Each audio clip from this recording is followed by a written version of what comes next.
Itinuring kitang mundo, Adrian, pero ginawa mo akong basahan. Sa gitna ng karangyaan, ipinakilala mo ako bilang katulong sa harap ng iyong bagong kinalolokohan. Ang pag-ibig ko ay ginto, pero ang pagkatao mo ay putik. Handa ka na bang makita ang tunay na reyna na kinalimutan mo? Sino nga ba ang tunay na nawalan sa ating dalawa? Isang lihim ang mabubunyag at isang pagkakamali ang wawakasan ng lahat. Huwag ka nang umasa, Pia. Isang hamak na tagapagluto at tagalinis ka lang naman dito sa bahay. Hindi kita kayang iharap sa mga boss ko sa opisina dahil nakakaya ang hitsura mo. Ang mga salitang iyon ay parang patalim na dumaan sa natutuyong sugat sa puso ni Sofia. Sa sandaling marinig niya ang malamig na tinig ni Adrian, ang kanyang dalawang kamay na pulang-pula at namamaga sa lamig ng tubig ay napatigil sa pagpupunas sa sapatos nitong gawa sa mamahaling katad. Sa ibabaw ng hapagkainan, mausok pa ang bagong lutong kare-kare na hinaluan ng sarili niyang pawis at pagod, ang paboritong ulam ni Adrian na inihanda niya sa loob ng 5 oras para sa kaarawan nito. Ang regalong binili niya gamit ang huling pera sa kanyang lumang pitaka, isang mamahaling polo shirt na pinag-ipunan niya ng ilang buwan, ay maayos na nakatupi sa tabi ng plato, naghihintay na mapansin. Ngunit walang pagpapahalaga, walang kahit isang tingin ng pasasalamat. Ang kanyang lalamunan ay tila binarahan ng tuyong buhangin. Pinipigilan ang bawat hikbi na gustong kumawala mula sa kanyang dibdib. Hindi siya sumigaw, hindi rin siya nagwala dahil ang pinakamatinding sakit ay ang sakit na walang kakayahang gumawa ng ingay. Naramdaman na lamang niya ang dahan-dahang panginginig ng kanyang mga daliri habang mahigpit na hawak ang basahang may amoy ng sabong panlaba. Ang malawak na sala na dati ay puno ng pangarap, ay tila biglang naging isang madilim at masikip na hawla na unti-unting sumasakal sa kanya. Ito ba ang kapalit ng lahat ng isinakripisyo ko para sa lalaking nangako sa akin ng langit? Ito ba ang halaga ng isang pag-ibig na nagpapakababa upang iangat ang iba? Pumasok sa sala si Aling Tessie, ang ina ni Adrian, habang may hawak na mamahaling abaniko na binili rin gamit ang pera ni Sofia. Tiningnan niya si Sofia mula ulo hanggang paa, na tila ba isang maduming basahan na nakakalat sa sahig. Lumakad siya ng marahan, sinasadyang tapakan ng laylayan ng lumang duster na suot ni Sofia bago naupo sa malambot na sofa. Ano ba yang mukha mo, Pia? Parang pinagsakloban ng langit at lupa. Tama naman ang anak ko, ah. Tingnan mo nga ang sarili mo sa salamin. Ang gasgas ng mga kamay mo, ang dumi ng buhok mo, at palagi kang amoy kusina. Si Adrian ay isa ng sikat na arkitekto ngayon.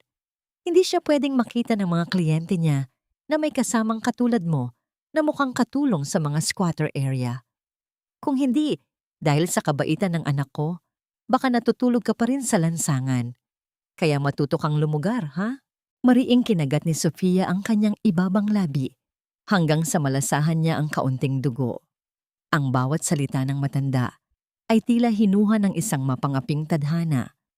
Tila bawat pangungusap ay may layuning durugin ang huling natitirang piraso ng kanyang dignidad. Noong unang taon nila rito, nang may sakit si Aling Tessie at walang pera si Adrian, si Sofia ang nagpupuyat gabi-gabi para mag-alaga dito. Siya ang nagbenta ng kanyang natitirang simpleng alahas para pambili ng gamot ng matanda. Ngayong malakas na ito at mayaman na ang kanilang pamilya, ang lahat ng yon ay kinalimutan na parang bula.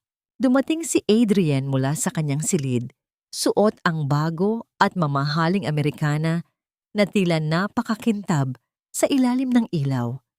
Hindi man lang niya tinapunan ng tingin ng pagkain sa mesa o ang regalong inihanda ni Sofia. Sa halip, abala ang kanyang mga daliri sa pag-aayos ng kanyang mamahaling relo habang nakatingin sa salamin. Pia, aalis na ako. Huwag mo na akong hintayin mamayang gabi dahil may dinner meeting kami kasama ang board of directors at si Monica.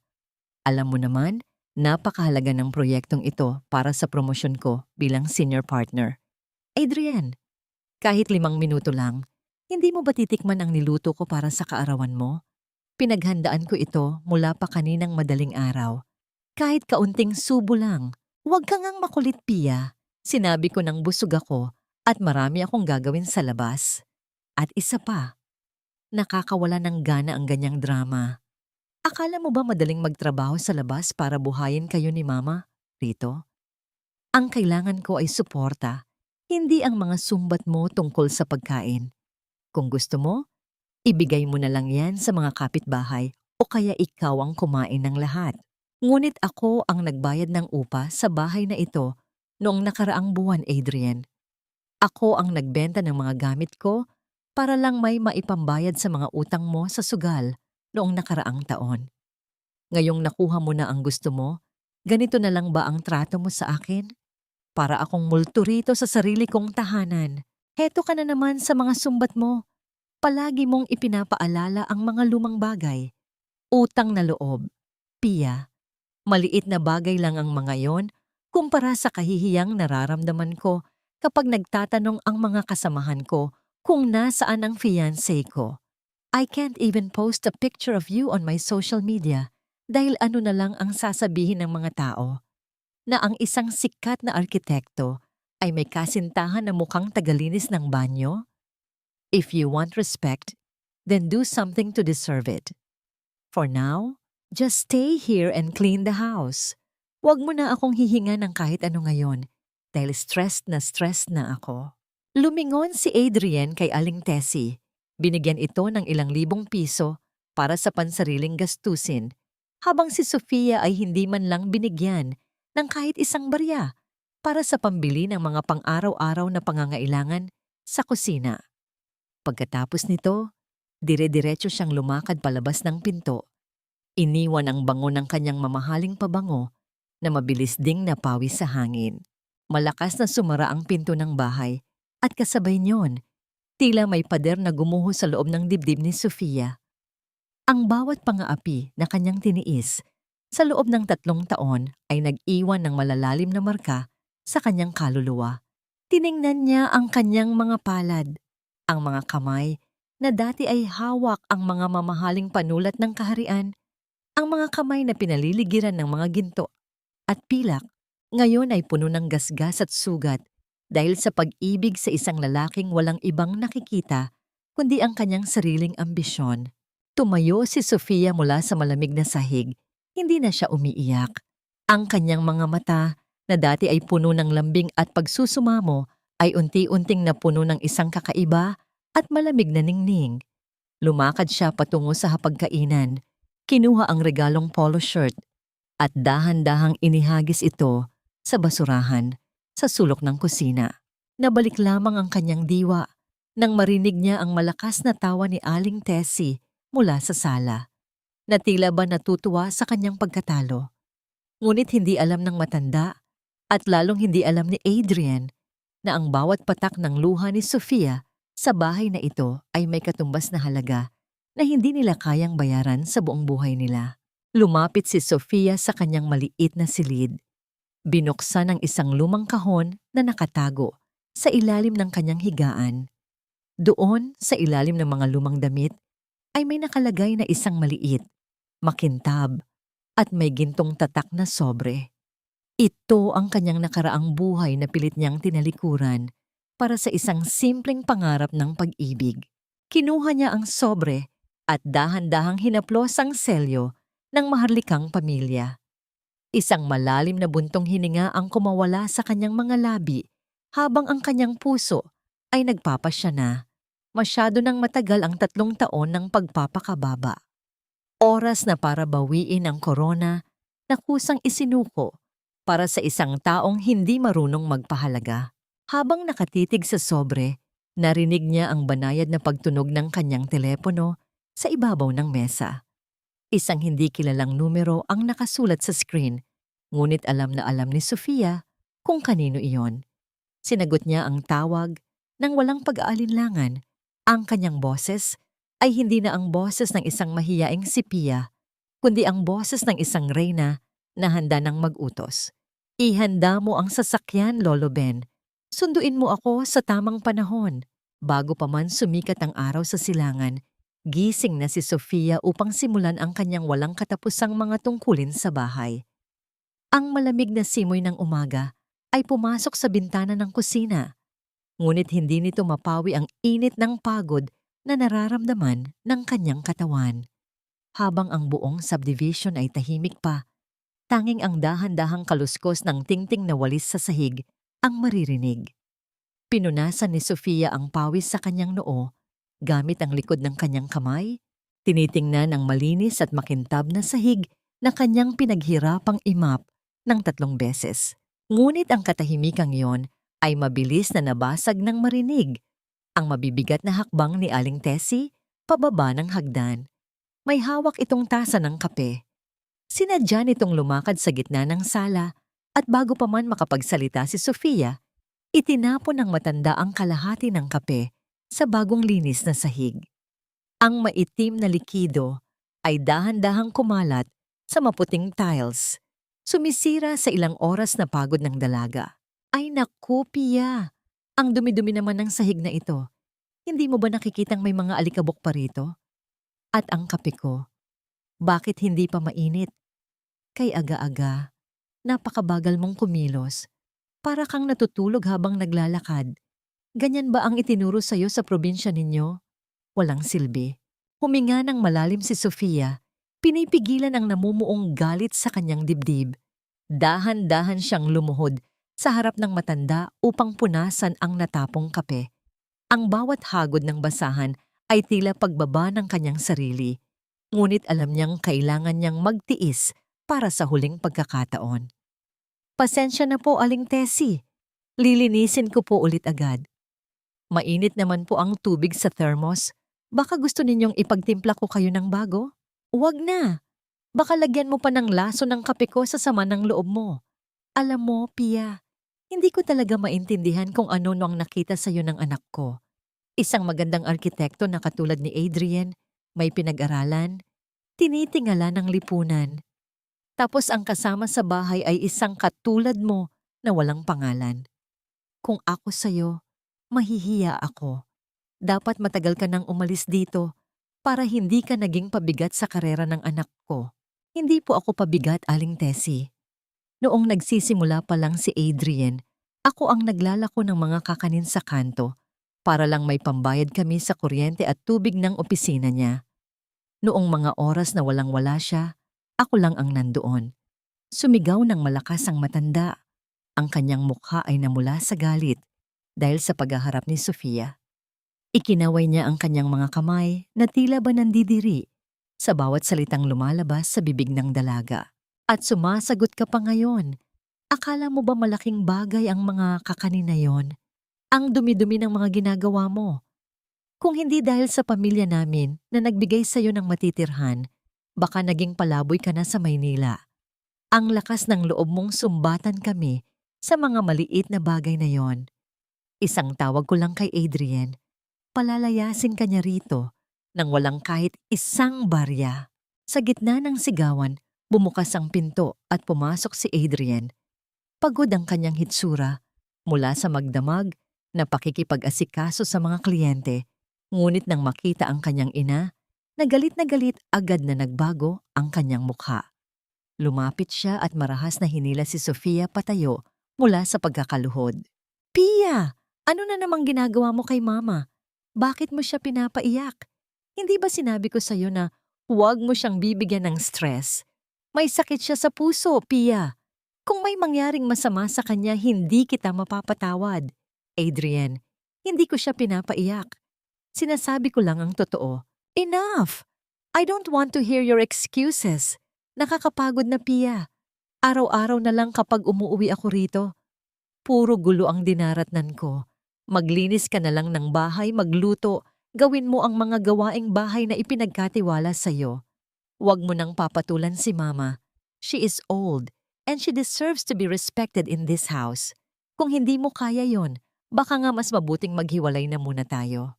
Ang salitang maghiwalay ay tila isang malamig na hangin na yumanig sa buong pagkatao ni Sofia. Tiningnan niya si Adrian, ang lalaking hinalikan niya sa ilalim ng ulan. 3 taon na ang nakalilipas. Ang lalaking nangako sa kanya na poprotektahan siya laban sa buong mundo. Ngayon, ang parehong lalaki ay nakatayo sa harap niya. Ginagamit ang sariling ina upang pagtakpan ang sarili nitong kawalan ng tapat na pag-ibig. Bumalik si Sofia sa kusina ng walang kibo habang maririnig pa rin ang bulungan ng mag-ina sa sala. Ang bawat salita ng paghamak ay tila dumi na dumidikit sa kanyang balat. Ngunit sa pagkakataong ito, hindi na siya nasasaktan. Ang bawat sakit ay nagiging bato na nagpapatigas sa kanyang kalooban. Habang naghuhugas ng mga plato, napansin niya ang isang maliit na basang tela na nakasabit sa gilid ng lababo. Iyon ang kanyang lumang panyo, ang tanging alaala na mayroon siya mula sa kanyang yumaong ama, ang hari ng kanilang maliit ngunit mayamang estado sa timog. May burda itong gintong korona sa sulok na ngayon ay halos kupas na dahil sa madalas na paggamit bilang pamunas.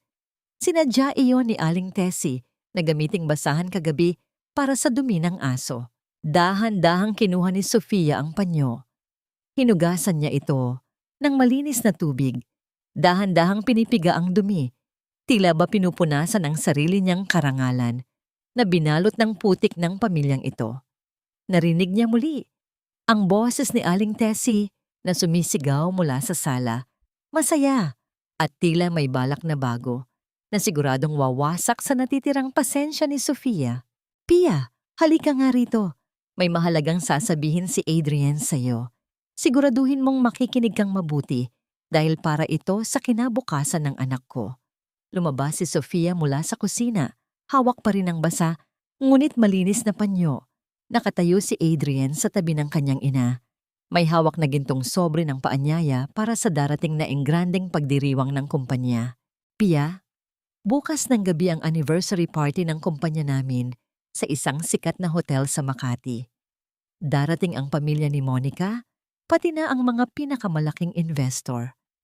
Sinabi ko kay Monica na may kailangan kaming mahusay na tagapagsilbi para sa pribadong silid ng mga VIP kung saan kami naroroon.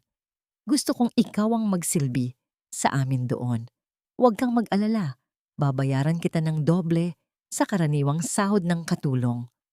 Ito na ang pagkakataon mo para makatulong naman sa karera ko, Pia. Huwag mo akong ipapahiya. Matikas at tila umaabot sa langit ang matatayog na gusali sa Makati. Ngunit para kay Sofia, ang bawat salamin ng mga bintana roon ay tila nagbabalik ng kanyang sariling malamig at malungkot na refleksyon. Pagod ang kanyang buong katawan mula sa paglalakad sa ilalim ng matirik na araw. Inutusan siya ni Aling Tessie na ihatid ang nakalimutang baon ni Adrian sa opisina nito. Sa kabila ng katotohanang masakit ang kanyang mga binti at marami pa siyang gawaing bahay na dapat tapusin. Suot ang isang simpleng kupas na blusa at lumang tsinelas. Marahang pumasok si Sofia sa malawak na lobby ng modernong gusali. Agad siyang sinalubong ng mapanghusgang tingin ng gwardiya at ng receptionist sa unahan. Para sa kanila, ang isang babaeng may bitbit na plastic bag na naglalaman ng lalagyan ng pagkain ay hindi nababagay sa marangyang lugar na yon. Sino po ang hahanapin nila? Bawal po rito ang mga delivery ng walang appointment. Hahanapin ko lang po si Adrian, si Architect Adrian Reyes. Ako po ang fiancé niya. May ipepresenta lang akong pagkain para sa tanghalian niya. Tumingin ang receptionist sa gwardiya at dahan-dahang ngumiti nang may halong pangingit-ngit. Bago pa man makasagot ang receptionist, bumukas ang pinto ng pribadong elevator at lumabas doon si Monica. Kasama ang 2 pa nitong kasamahan sa trabaho. Si Monica ay tila isang reyna ng modernong panahon. Suot ang pulang kasuotan na gawa sa mamahaling seda. May amoy ng mamahaling pabango na mabilis na sumakop sa malamig na hangin ng lobby at may hawak na mamahaling bag. Nang makita niya si Sofia na nakatayo malapit sa counter, napatigil siya. Tiningnan niya si Sofia mula ulo hanggang paa. at isang mapang-asar na ngiti ang sumilay sa kanyang mga labi. Oh, who is this? May bago ba tayong janitress dito sa lobby? Bakit hinayaan ng management na makapasok ang ganitong klaseng tao na walang maayos na suot? Sa sandaling iyon, lumabas din si Adrian mula sa parehong elevator. Hawak niya ang ilang mga blueprint ng gusali. Ngunit nang makita niya si Sofia na may bitbit na pagkain kasama si Monica na nakatayo sa harap nito, biglang namutla ang kanyang muka. Natigilan siya, tila ba nakakita ng isang multo na maaaring sumira sa kanyang magandang kinabukasan. Adrian! Mabuti at nandoon ka na. May naghahanap sa'yo rito. Sabi niya ay, fiancé mo raw siya. Totoo ba ito? Kasi mukha siyang, well, hindi bagay sa isang tanyag na arkitekto na katulad mo. Mabilis na lumapit si Adrian. Tumingin siya kay Sofia nang may halong galit at takot sa kanyang mga mata. Pagkatapos ay lumingon kay Monica at tumawa ng pilit. Isang tawang puno ng kawalang dangal at kasinungalingan. Ha? Ano ka ba, Monica? Of course not. She is not my fiancé. Napaka-imposible naman ninyan. Si Pia. Si Pia ay helper lang sa bahay namin. Inutusan siya ni Mama na dalhin ang tanghalian ko dahil nakalimutan ko kaninang umaga. Si Mama talaga, masyadong maalalahanin, pati katulong pinapunta pa rito. Ang bawat salita ni Adrian ay tila isang malaking pako na ibinaon sa puso ni Sofia. Ang helper lang sa bahay. Ang salitang yon ay nanggaling mismo sa bibig ng lalaking hinalikan niya sa ilalim ng mga bituin. Ang lalaking nangako sa kanyang ama bago ito yumao na aalagaan siya habang buhay. Dahan-dahang lumapit si Sofia kay Adrian. Sa kabila ng sakit, ang kanyang ugali bilang isang maharlika na lumaki sa palasyo ay hindi nawala. Iniangat niya ang kanyang kamay upang ayusin ang kwelyo ng polo shirt ni Adrian na bahagyang nakatupi. Isang simpleng gawin ng pag-aalaga na palagi niyang ginagawa bago ito umalis ng bahay. Ngunit bago pa man madampi ng kanyang mga daliri ang tela, marahas na tinampal ni Adrian ang kanyang kamay. Ang tunog ng pagtama ng kanilang mga balat ay tila umalingaw-ngaw sa tahimik na lobby ng gusali. Ano ba, Pia? Huwag mo akong hawakan sa harap ng maraming tao. Ang dumi-dumi ng mga kamay mo, baka madumihan mo pa ang damit ko. Ibigay mo na sa akin ang pagkain at umalis ka na. Marami pa akong gagawin kasama si Monica. Ngumiti ng matitig si Monica, tila lubos na nasisiyahan sa nakikitang eksena. Binuksan niya ang kanyang mamahaling bag, kumuha ng isang kulay pulang 500 pisong papel, at marahas na inihagis ito sa paanan ni Sofia. Ayan, helper, tanggapin mo ang tip na yan para sa pagod mo sa paglalakad sa ilalim ng araw. Kunin mo na. Mukhang kailangan mo yan para pambili ng bago mong tsinelas. Masyadong manipis na ang suot mo. Nakakahiya naman kay Adrian kung may makakita sa iyong ganyan ang hitsura sa labas ng gusali namin. Tumingin si Adrian sa pera sa sahig. Pagkatapos ay tumingin kay Sofia nang walang kaunting awa o pagsisisi. Kunin mo na, Pia. Pambili mo rin ng bagong tsinelas para hindi ka magmukhang kawawa kapag lumalabas ka ng bahay.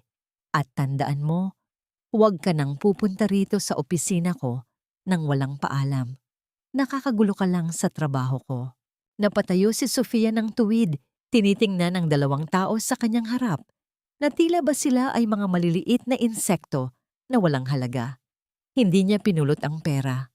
Sa halip, tinitigan niya si Adrian sa mga mata, isang malamig at matalim na tingin na nagpabago sa tibok ng puso ng lalaki sa takot na hindi nito maipaliwanag. Nang dahan-dahang tumalikod si Sofia upang lumabas ng gusali, hindi niya napansin ang isang makintab na itim na sasakyang Mercedes-Benz na nakaparada sa tapat ng lobby. Sa loob ng sasakyan, isang lalaking nakasuit at may hawak na high-end na kamera ang kumuha ng litrato sa bawat eksenang nangyari sa loob. Ang lalaki ay dahan-dahang bumulong sa kanyang earpiece habang nakatingin sa larawan ni Sofia na may hawak na panyo. Natagpuan na natin ang mahal na prinsesa at ang mga taong umaapi sa kanya.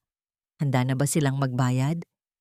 Puno ng alikabok at amoy ng mga panis na pagkain ang sumalubong kay Sofia nang muli siyang pumasok sa maliit na bahay ni Adrian. Sa loob ng 3 taon, sinubukan niyang gawin itong isang tunay na tahanan, ngunit sa bawat sulok ng silid ay tila may nakatagong lungkot na hindi kailanman nawala. Sinalubong agad siya ng matatalim na salita ni Aling Tessie na kasalukuyang nakaupo sa sala habang nanonood ng telebisyon. Hindi man lang ito lumingon nang pumasok si Sofia, ngunit ang boses nito ay puno ng pagkainis. Saan ka ba nagpupunta, Pia? Ang tagal-tagal mong ihatid ang baon ni Adrian. Tiyak na naggala ka na naman sa mga mall para magpalamig. Tingnan mo nga ang oras. Malapit ng maghapon pero hindi mo pa nailuluto ang hapunan ko. Huwag mo sabihing balak mo akong gutumin dito sa sarili kong bahay. Pasensya na po, Aling Tessie. Mahaba po ang pila sa dive kanina at medyo natagalan po ako sa pag-alis sa opisina ni Adrian. Huwag ka nang magpalusot. Kung talagang masipag ka, sana ay maaga kang umuwi. Ang dumi-dumi ng kusina, maghugas ka na doon ng mga plato. At tandaan mo, ayaw ko ng malamig na kanin mamaya. Hindi sumagot si Sofia. Pumasok siya sa kanyang maliit na silid upang ilagay ang kanyang bag. Doon, sa ilalim ng kanyang kama, nakatago ang isang maliit na kahon na gawa sa mamahaling kahoy na may mga ukit ng nakalipas na panahon. Iyon lamang ang tanging bagay na nag-uugnay sa kanya sa kanyang totoong pagkakakilanlan bilang si Prinsesa Sofia. Hinaplos niya ang ibabaw ng kahon. Sa loob nito ay naroon ang kanyang gintong singsing na may tatak ng kanilang kaharian. Isang simbolo ng kapangyarihan at karangalan na binaliwala niya para lamang makasama ang isang lalaking naging sanhi ng kanyang pinakamalaking kabiguan. Nang sumapit ang gabi, nang matiyak niyang natutulog na si Aling Tessie, dahan-dahang lumabas ng bahay si Sofia. Naglakad siya patungo sa isang tahimik na simbahan sa dulo ng kalsada. Ang malamig na hangin ng gabi ay yumakap sa kanyang balat habang papasok siya sa loob ng banal na lugar. Doon, sa isang madilim na sulok, malapit sa estatwa ng mahal na birhen, naghihintay ang isang matandang lalaki na nakasuit, si Lolo Ben. Nang makita si Sofia, mabilis na lumapit ang matanda. Ang kanyang mga mata ay napuno ng luha ng labis na pag-aalala at paggalang. Akma siyang luluhod upang gawin ang tradisyonal na paggalang sa palasyo, ngunit mabilis siyang pinigilan ni Sofia. Kinuha ng dalaga ang mga kulubot na kamay ng matanda at marahan itong hinaplos. Lolo Ben, huwag po rito. Maraming tao ang maaaring makakita sa atin. Mahal na prinsesa, patawad po. Ngunit hindi ko na kayang tiisin na makita kayong nagdurusa sa kamay ng pamilyang yon. Napanood ko ang nangyari sa lobby ng opisina ni Adrian ngayon. Ang kawalang galang ng lalaking yon at ng babaeng kasama niya. Tila ba pinipiga ang aking puso sa galit. Handa na po ang buong hukbo ng palasyo na sunduin kayo. Isang utos ninyo lang, wawakasan natin ang lahat ng ito ngayon din. Huwag muna, Lolo Ben. May dahilan kung bakit ako nagtitiis hanggang sa huli. Gusto kong makita kung gaano kalalim ang magiging pagbagsak ng pagkatao ni Adrian. Gusto kong harapin ang gabi ng party ng kumpanya niya nang walang anumang pag-aalinlangan sa aking puso. Kapag napatunayan kong wala na talaga siyang natitirang kabutihan, doon ko lamang tatapusin ang lahat. Ngunit ang iyong kaligtasan, mahal na prinsesa, ang iyong karangalan ay hindi dapat niyuyurakan ng mga taong walang silbi na katulad nila. Huwag kang mag-alala, Lolo Ben. Ang tunay na korona ay hindi nawawala dahil lamang sa dumi ng mundong ito. Sa gabi ng party, doon ko sila bibigyan ng huling pagkakataon na patunayan ang kanilang sarili. Kung hindi, sila mismo ang luluhod sa harap ng aking mga paa. Nag-abot si Lolo Ben ng isang maliit na dokumento kay Sofia.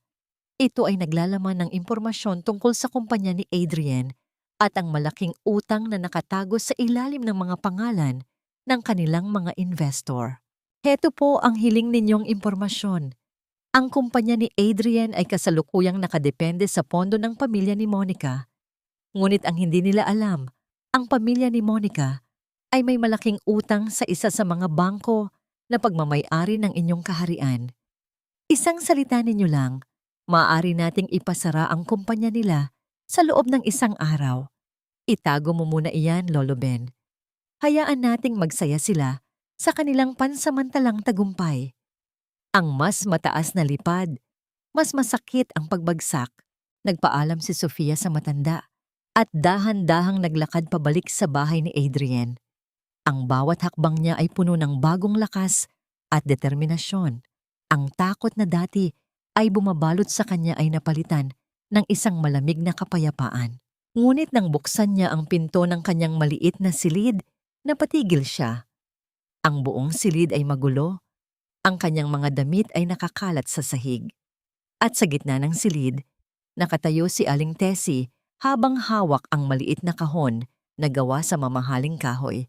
Nabuksan na nito ang kahon at hawak ang gintong singsing na may tatak ng kaharian. Tumingin ang matanda kay Sofia ng may halong galit, kasakiman at mapanghusgang mga mata. Saan mo ninakaw ito, Pia? Isang katulong na katulad mo. Saan kumuha ang bambuha ng ganito kamahal na singsing? Magnanakaw ka ba? Sasabihin ko ito kay Adrian para tuluyan ka na niyang ipalayas dito. Hindi natinag si Sofia kahit isang pulgada sa harap ng galit at mapangasar na mukha ni Aling Tessie. Lumakad siya ng dahan-dahan lapit sa matanda. Ang kanyang mga mata ay walang kahit anong takot, kundi isang matalim at malamig na kapangyarihan na tila nagpabilis sa tibok ng puso ni Aling Tessie sa takot na hindi nito maipaliwanag. Sa isang mabilis, ngunit maharlikang galaw, kinuha ni Sofia ang gintong singsing mula sa kamay ng matanda. Ibalik ninyo sa akin yan, Aling Tessie. Hindi yan galing sa nakaw at wala kayong karapatang hawakan ang mga bagay na pag-aari ko. Aba, at ikaw pa ang matapang ngayon. Saan mo nakuha ang ganyang singsing? Isang katulong na katulad mo, imposibleng makabili ng ginto na may ganyang kalaking hiyas. Sigurado akong ninakaw mo yan sa isa sa mga kliyente ni Adrian o kaya sa mga kapitbahay. Hihintayin ko ang anak ko at sasabihin ko sa kanya na magnanakaw ka. Bumukas ang pinto ng bahay at pumasok si Adrian. Pagod ang kanyang mukha, ngunit nang makita ang kanyang ina na sumisigaw, agad siyang lumapit ng may halong inis. Ano na namang gulo ito, Ma? Pia, bakit ba palagi mo nalang binibigyan ng sakit sa ulo si Mama? Adrian, anak, tingnan mo itong si Pia. May hawak siyang napakamahahalagang singsing na ginto. Sigurado akong ninakaw niya ito. Pinalayas mo na ba siya sa lobby ng opisina mo kanina dahil magnanakaw siya? Tumingin si Adrian sa singsing na hawak ni Sofia. Kumislap ang kasakiman sa kanyang mga mata nang makita ang ganda ng hiyas. Ngunit mas pinili niyang gamitin ang pagkakataong ito para muling manipulahin si Sofia. Lumapit siya at hinila ang dalaga sa isang tabi, palayo sa kanyang ina. Pia, please, huwag na nating palakihin ang gulo. Kung saan mo man nakuha ang singsing na yan, itago mo na muna. Ngunit may mas mahalagang bagay tayong kailangang pag-usapan. Kailangan ko ang tulong mo. Tulong para saan, Adrian? Para ipakilala ulit ako bilang helper sa harap ng mga kaibigan mo? Pia naman. Hindi mo ba maintindihan? Sinabi ko lang iyon dahil nandoon si Monica at ang mga boss ko. Napaka-importante ng proyektong ididisenyo ko para sa pamilya ni Monica. Kung hindi ko makuha ang kontratang ito, baka mawalan ako ng trabaho. At kapag nangyari iyon, paano na ang kinabukasan nating dalawa? Paano kita mapapakasalan kung wala akong pera? Isipin mo naman ang utang na loob mo sa akin, Pia. Noong mga oras na walang-wala ka, ako ang nagbigay sa iyo ng matitirhan dito sa Maynila. Ako ang nag-alaga sa iyo.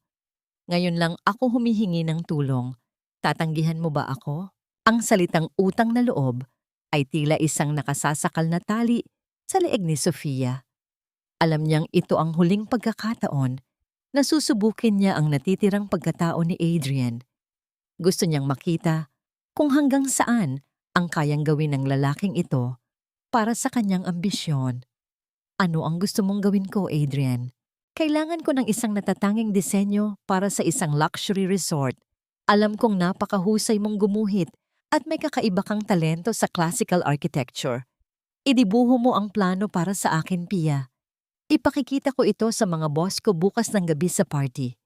Kapag nagustuhan nila, mapopromote ako at nangangako ako sa'yo, aayusin ko ang relasyon natin. Ipakikilala na kita bilang fiancé ko sa lahat. Please, Pia, gawin mo ito para sa atin. Tumingin si Sofia sa mga mata ni Adrian. Nakikita ang kasinungalingan na nakatago sa likod ng kanyang mga mapagpanggap na salita. Ngunit tumango siya ng dahan-dahan. Sige, Adrian. Ibibigay ko sa iyo ang disenyong gusto mo. Ito ang magiging huling disenyong gagawin ko para sa iyo. Buong gabi, habang natutulog si Adrian, nanatiling gising si Sofia sa ilalim ng malamig na liwanag ng isang maliit na kandila. Ang bawat guhit ng kanyang lapis sa papel ay puno ng emosyon at alaala ng kanyang nakaraan sa palasyo. Idinisenyo niya ang isang napakagandang resort na may inspirasyon ng arkitektura ng kanyang sariling kaharian. Isang obra maestra na walang kapantay. Ngunit sa isang sulok ng plano, sinadya niyang ilagay ang isang napakaliit at halos hindi mapansing detalye, ang lihim na selyo ng kanyang maharlikang pamilya. Nang sumunod na hapon, habang naglilinis ng kusina si Sofia, narinig niya ang malakas na tawa ni Aling Tessie sa sala habang hawak ang telepono nito. Pia, halika rito, tingnan mo ito. Si Adrian, nag-post sa social media niya. Tingnan mo ang napakagandang disenyo na ginawa nila ni Monica. Sabi rito, ang aming obra maestra, bunga ng aming pagmamahalan at pagtutulungan para sa hinaharap. Napakahusay talaga ni Monica. Hindi katulad mo na walang alam, kundi magwalis at maghugas ng plato. Bagay na bagay talaga sila ng anak ko. Lumapit si Sofia at tiningnan ang screen ng telepono. Doon ay nakita niya ang larawan ng kanyang sariling disenyo na may pangalan ni Adrian at Monica bilang mga may akda. Ang mga komento sa ilalim ay puno ng papuri. Para sa dalawa, tinatawag silang pinakamahusay na magkasintahan sa mundo ng arkitektura. Isang malamig na ngiti ang sumilay sa mga labi ni Sofia. Ang huling pagsubok ay tapos na. Ang lalaking minahal niya ay hindi lamang henang, kundi isang magnanakaw na handang magnakaw ng sarili niyang gawa para lamang makuha ang puso ng ibang babae. Dahan-dahang hinaplos ni Sofia ang panyo sa kanyang bulsa. Ang oras ng pagtitiis ay opisyal nang natapos. Ang bawat segundo na lumilipas ay tila tunog ng isang orasan na nagbabadya ng malaking bagyo. Sa buong bahay ni Adrian, naramdaman ang labis na kasabikan para sa gabi ng anibersaryo ng kumpanya. Abala si Aling Tessie sa pagpili ng kanyang isusuot na mamahaling alahas na binili ni Adrian mula sa kanyang unang komisyon, habang si Adrian naman ay hindi mapakali sa harap ng salamin. Paulit-ulit na inaayos ang kanyang buhok at ang kanyang mamahaling Amerikana. Tumingin si Adrian kay Sofia na tahimik na naglilinis sa kusina. Lumapit siya rito, hawak ang isang kulay abong uniforme ng mga tagapagsilbi. Isang simpleng kasuotan na gawa sa murang tela na may kasamang puting apron. Pia, heto ang isusuot mo mamaya sa hotel. Sinabi ko na sa catering coordinator doon na ikaw ang mag-aasikaso sa pribadong silid ng mga VIP. Huwag kang mag-alala. Hindi ka naman makikita ng karamihan sa mga bisita dahil sa kusina at sa VIP room ka lang naman mananatili. Tandaan mo ang mga sinabi ko sa'yo, ha? Kapag nandoon ka na, huwag kang titingin ng diretso sa mga mata ng mga bisita. Panatilihin mo lang na nakayuko ang ulo mo at gawin ang trabaho mo ng mabilis. Ayaw kong magkaroon ng anumang chismis tungkol sa atin. Huwag kang mag-alala, Adrian. Gagawin ko ang lahat ng ipinagagawa mo sa akin ng buong husay. Ito naman ang gusto mo, di ba? Ang makita kung saan talaga ako nababagay sa harap ng mga kaibigan mo. Sana nga ay maintindihan mo, Pia. Para naman ito sa ating dalawa. Kapag naging senior partner ako, makakabili na tayo ng mas malaking bahay at hindi mo na kailangang magtrabaho pa ng ganito. Magtiis ka lang muna ngayong gabi. Lumapit si Aling Tessie at marahas na hinila ang apron mula sa kamay ni Sofia upang tingnan kung may dumi ito. Nang makitang malinis naman, ibinalik niya ito sa dalaga ng may halong pag-aalipusta. Siguraduhin mo lang na hindi ka gagawa ng anumang kahihiyan doon, Pia. Isang pagkakamali mo lang, maaari mong masira ang karera ng anak ko. At kapag nangyari iyon, kahit saang sulok ng bansa ka magtago, hindi kita mapapatawad. Kung maaari nga lang, ay huwag ka nang sumama. Pero dahil mapilit si Adrian para makatipid sa bayad sa katulong, sige na nga. Umayos ka doon, ha? Tumango si Sofia ng dahan-dahan. Kinuha niya ang uniforme at pumasok sa kanyang silid upang magbihis. Habang isinusuot niya ang murang tela ng apron, hinaplos niya ang kanyang sariling balat. Ang telang ito ay napakalayo sa malalambot na seda at pelos ng kanyang mga maharlikang kasuotan sa palasyo. Ngunit isinuot niya ito ng may buong dignidad. Para sa kanya, ang kasuotang ito ay hindi simbolo ng kanyang pagiging katulong, kundi ang huling maskara na kanyang gagamitin bago niya tuluyang hubarin ang lahat ng pagpapanggap. Bago umalis patungo sa hotel, nagpadala si Sofia ng isang mabilis na mensahe kay Lolo Ben. Nagsisimula na ang gabi. Ihanda ang mga sasakyan sa ganap na 10:00 ng gabi sa tapat ng main lobby. Pagdating sa Marangyang Hotel sa Makati, ang buong paligid ay napuno ng mga mamahaling sasakyan, mga pulang karpet, at mga ilaw na tila ba nagniningning na mga bituin.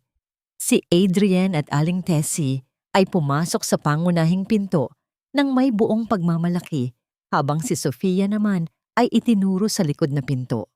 Ang pinto para sa mga supplier at mga tagapagsilbi.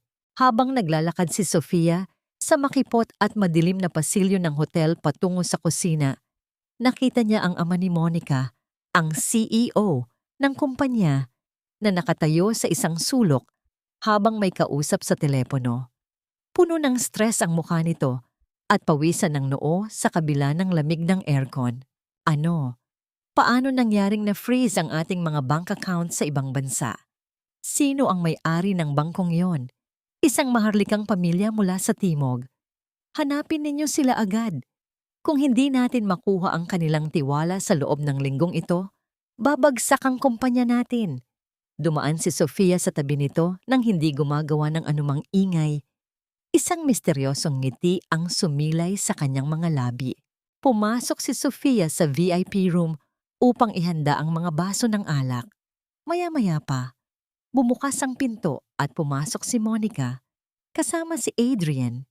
Nang makita ni Monica si Sofia na suot ang uniforme ng katulong, tumawa ito ng malakas. Isang tawang puno ng tagumpay at paghamak. Oh, look who's here, Adrian. Ang iyong tapat na helper ay narito na nga. Bagay na bagay sa iyo ang uniformeng yan, Pia. Mas mukha kang profesional kaysa noong suot mo ang lumang duster mo sa lobby kahapon. Tumingin si Adrian kay Sofia. Pagkatapos ay umiwas ng tingin na tila ba nahihiya siyang makita na may anumang koneksyon sa dalaga. Pia, siguraduhin mong nakahanda na ang lahat. Darating na si Papa at ang mga VIP guests. Huwag kang magkakamali sa pagsisilbi sa kanila. Isang maliit na pagkakamali mo lang, baka ipakulong kita dahil sa pagsira sa reputasyon ng pamilya namin. Sa likod ng saradong pinto ng balkonahe ng VIP room, ang lamig ng hangin ng gabi sa Makati ay banayad na humahaplos sa mukha ni Sofia. Mula rito sa itaas, ang mga ilaw ng lungsod ay tila ba mga bituin na bumagsak sa lupa. Nagniningning ngunit walang init. Mula sa loob ng silid, maririnhig ang mahinang tugtog ng klasikal na musika, ang tawanan ng mga mayayamang panauhin at ang tinig ni Adrian na abala sa pagpapakitang gilas sa mga kliyente. Tumingin si Sofia sa kanyang sariling refleksyon sa madilim na salamin ng pinto. Kahit na suot niya ang murang apron ng katulong, ang kanyang mga mata ay nagtataglay pa rin ng isang uri ng kapayapaan at lakas na hindi kailanman kayang bilhin ng pera. Ngunit sa ilalim ng kapayapaang yon, may isang patak ng luha, ang dahan-dahang gumulong sa kanyang pisngi. Ito ang kanyang mga huling luha, mga luha para sa 3 taon ng kanyang buhay na nasayang sa pag-asang ang isang simpleng pag-ibig ay sapat na upang baguhin ang puso ng isang tao. Naalala niya ang kanyang yumaong ama, ang hari, na bago ito pumanaw ay nag-iwan ng isang payo na hindi niya pinakinggan. Sofia, aking anak, ang tunay na ginto ay hindi natatakot sa putik. Ngunit huwag mong hahayaan ang iyong sarili na manatili sa putikan para lamang pasayahin ang mga taong walang kakayahang makakita ng iyong kinang. Patawad, Ama. Patawad dahil binaliwala ko ang iyong mga salita para sa isang lalaking itinuring kong aking mundo. Ngunit itinuring naman akong walang halaga sa harap ng iba. Inilabas ni Sofia ang kanyang lumang panyo mula sa kanyang bulsa at dahan-dahang pinunasan ang kanyang mga mata. Sa bawat haplos ng tela sa kanyang balat, naramdaman niya ang pagkawala ng huling bahagi ng kanyang kahinaan. Ang pusong dating puno ng pag-aalinlangan at pagsusumamo ay tuluyan ng naging bato. Ang pag-ibig na nagpabulag sa kanya sa loob ng 3 taon ay naglaho na parang usok. Kinuha niya ang kanyang telepono at nagpadala ng huling mensahe kay Lolo Ben. Ito na ang huling gabi na iiyak ako bilang si Pia. Sa pagpasok ng hating gabi, ang prinsesa ay magbabalik. Habang nakatayo sa balkonahe, narinig niya ang mahinang usapan ni Monica at Adrian malapit sa pinto. Mukhang abala ang dalawa sa pag-uusap tungkol sa isang napaka-importanteng panauhin na darating mamaya. Adrian, siguraduhin mong maayos ang presentasyon mo mamaya. Balita ko, may darating na kinatawan mula sa maharlikang pamilya ng Timog. Sila ang may-ari ng pinakamalaking bangko na nagpopondo sa kumpanya ni Papa. Kung makuha natin ang tiwala nila, hindi lang ikaw ang mapopromote, kundi ang pamilya natin ang magiging pinakamakapangyarihan sa industriyang ito. Huwag kang mag-alala, Monica. Ang disenyong ipapakita ko sa kanila ay ang pinakamahusay na ginawa ko. Tiyak na mapapahanga ko sila. Lahat ng ito ay ginagawa ko para sa ating kinabukasan. Isang malamig na ngiti ang sumilay sa mga labi ni Sofia nang marinig ang mga salitang iyon. Ang disenyong ipinagmamalaki ni Adrian ay ang mismong disenyo na idinibuho niya gamit ang kanyang sariling mga kamay. Isang disenyo na naglalaman ng selyo ng kanyang sariling pamilya. Hindi alam ni Adrian na ang kinatawan na kanilang inaasahan ay ang mismong mga tao na naglilingkod sa kanya sa buong buhay niya. Dahan-dahang binuksan ni Sofia ang pinto ng balkonahe upang bumalik sa loob ng silid at ipagpatuloy ang kanyang tungkulin. Ngunit bago pa man siya makahakbang ng malayo, humarang sa kanyang daan si Aling Tessie. Hawak ng matanda ang isang baso ng pulang alak na kalahati na ang bawas may mapang-asar at masamang mamangiti sa kanyang mukha. Pia, sa wakas at nagpakita ka rin. May nagawa kang malaking kasalanan. Bakit may kulang na isang bote ng mamahaling alak sa mesa? Sinadya mo bang nakawin ito at itago sa bag mo para ibenta? Isang katulong na katulad mo, hindi lang pala palamunin, kundi magnanakaw pa. Hindi binaliwala ni Sofia ang mapang-aping paratang ng matanda. Tiningnan niya si Aling Tessie ng diretso sa mga mata. Ang kanyang mukha ay parang isang pader ng yelo na walang kahit anong emosyon. Ibinaba niya ang hawak na tray ng mga baso sa ibabaw ng lamesa nang walang anumang ingay. Kung sa tingin ninyo ay ninakaw ko ang alak na yon, Aling Tessie, malaya kayong tingnan ang aking bag. Naroon lamang ito sa sulok ng kusina. Ngunit kung wala kayong makikitang anuman doon, sana ay handa kayong humingi ng tawad sa akin sa harap ng lahat ng tao rito. Humingit ng tawa si Aling Tessie, ngunit ang kanyang boses ay tila may halong panginginig dahil sa kakaibang lakas na ipinapapakita ng dalaga. Hindi niya inaasahan na sasagot si Sofia ng may ganoong katatagan. Aba, at ikaw pa ang may ganang mag-utos sa akin na humingi ng tawad? Isang katulong na katulad mo, napakataas ng lipad. Sa gitna ng kanilang pagtatalo, bumukas ang pinto at pumasok si Adrian kasama si Monica at ang ilang mahahalagang panauhin ng kumpanya. Nang makita ni Adrian ang kanyang ina na muling nakikipag-argumento kay Sofia, mabilis siyang lumapit upang iwasan ang anumang kahihiyan. Ma, ano na namang gulo ito? Sabi ko sa inyo, huwag nating sayangin ang oras sa mga ganitong bagay ngayong gabi. May mas mahalagang okasyon tayong dapat ipagdiwang. Adrian, ang katulong na ito, napakabastos. Sinasabihan ko lang siya tungkol sa kulang na alak, pero siya pa ang may ganang sumagot sa akin ng pabalang. Pia, manahimik ka na lang at gawin ang trabaho mo. Huwag mo nang bibigyan ng sakit sa ulo si Mama rito sa harap ng mga bisita ko. Hindi sumagot si Sofia, ngunit ang kanyang mga mata ay nanatiling nakatitig kay Adrian. Sa sandaling iyon, napansin niya ang isang maliit na kulay asul na kahon na gawa sa pelus na hawak ni Adrian sa kanyang kanang kamay. Ang kahon na yon ay pamilyar na pamilyar sa kanya. Iyon ang kahon na naglalaman ng pinakamahalagang hiyas ng kanyang yumaong ina, ang sapphire necklace ng kanilang kaharian na may nakaukit na selyo ng maharlikang pamilya.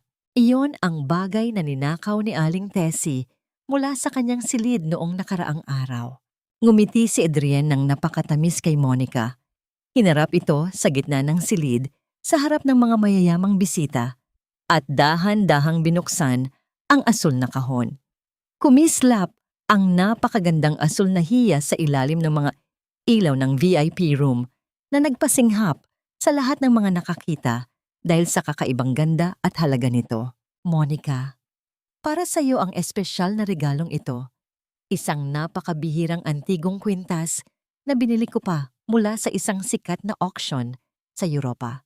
Sumisimbolo ito ng aking walang katapusang pagmamahal at katapatan sa iyo at sa magandang kinabukasan na magkasama nating bubuuin bilang mga pinuno ng kumpanyang ito. Napasinghap si Monica sa labis na tuwa at agad na niyakap si Adrian. Inilahad niya ang kanyang leeg upang isuot ni Adrian ang kwintas. Oh, Adrian, napakaganda nito, napakayaman mo talaga at napakaromantiko.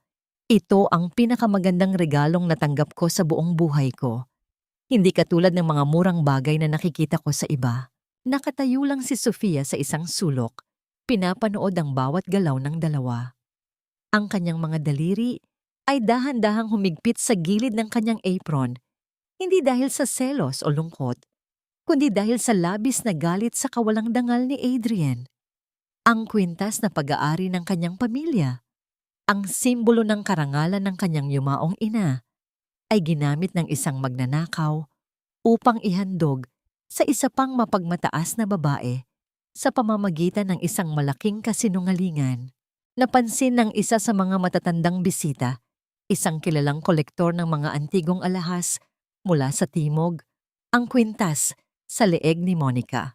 Lumapit ito at tiningnan ang hiyas ng malapitan. May halong pagtataka sa kanyang mukha.